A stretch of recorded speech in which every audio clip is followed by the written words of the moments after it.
जय हिंद दोस्तों। ईपीएस को लेकर प्रधानमंत्री नरेंद्र मोदी की घोषणाओं की झड़ी लगा दी है, तो इस वक्त हम आपको खास खबर में बात कर रहे हैं। ईपीएस 95 पेंशनर्स के लिए एक ऐसी बड़ी घोषणा की जिसकी उम्मीद देश के लाखों पेंशनर लंबे समय से कर रहे हैं।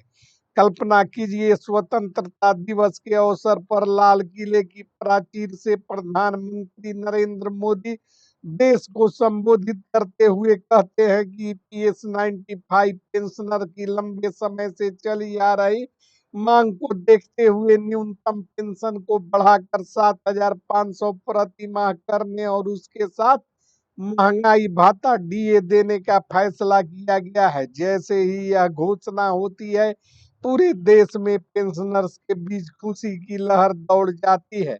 वर्षों से अपनी पेंशन बढ़ाने की मांग कर रहे बुजुर्ग पेंशनर्स के लिए यह खबर किसी बड़े तोहफे से कम नहीं होती।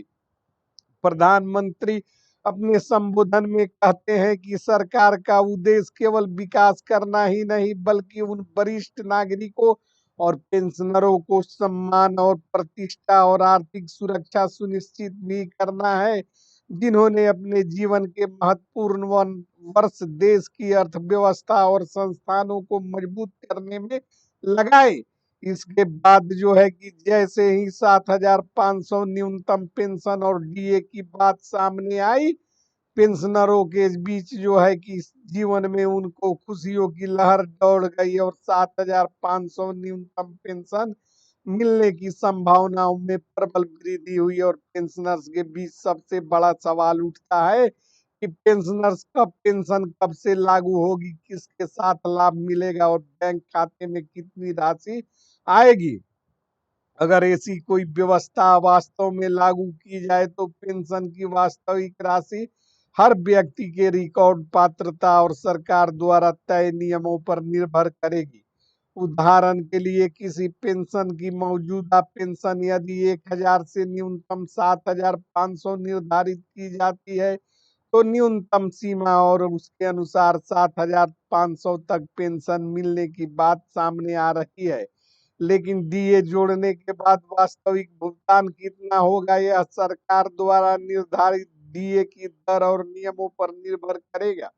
यही वजह है कि किसी भी पेंशनर को केवल सोशल मीडिया पोस्ट या वायरल वीडियो देखकर अपनी पेंशन की राशि तय नहीं माननी चाहिए। आगे मान लीजिए कि सरकार की ओर से संबंधित विभागों को आदेश दिया जाता है कि पात्र पेंशनर्स के रिकॉर्ड की जांच की जाए और नई व्यवस्था के अनुसार भुगतान की प्रक्रिया तैयार की जाए, तो इसके बाद पेंशनरों के बीच एक सवाल उठता है कि क्या बकाया राशि भी मिलेगी।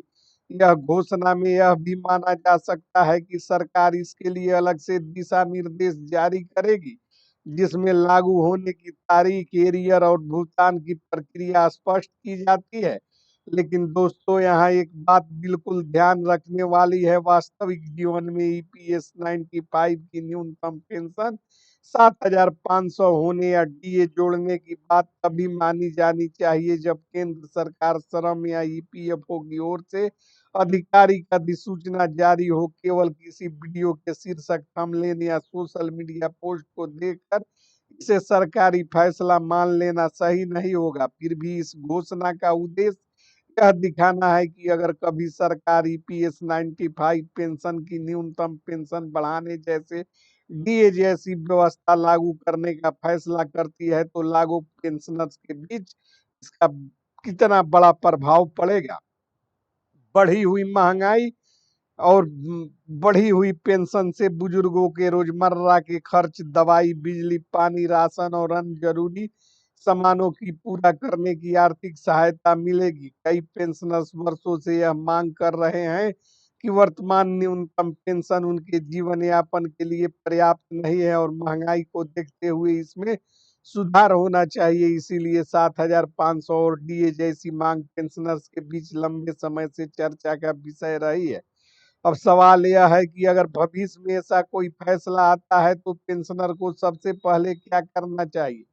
सबसे जरूरी बातें होंगी कि आधिकारिक सूचना का इंतजार और ईपीएफओ तथा भारत सरकार के संबंधित विभागों की वेबसाइट या आधिकारिक सूचना की पुष्टि करे। किसी भी व्यक्ति के बहकावे में नहीं आए, क्योंकि प्रधानमंत्री नरेंद्र मोदी की घोषणा जो है कि हो चुकी है, दिल्ली के लाल किले के प्राचीर से ईपीएस 95 पेंशन की राशि 7,500 मेडिकल फैसिलिटीज डीए के प्रावधान पर खुलकर प्रधानमंत्री नरेंद्र दामोदर दास मोदी ने बोला है।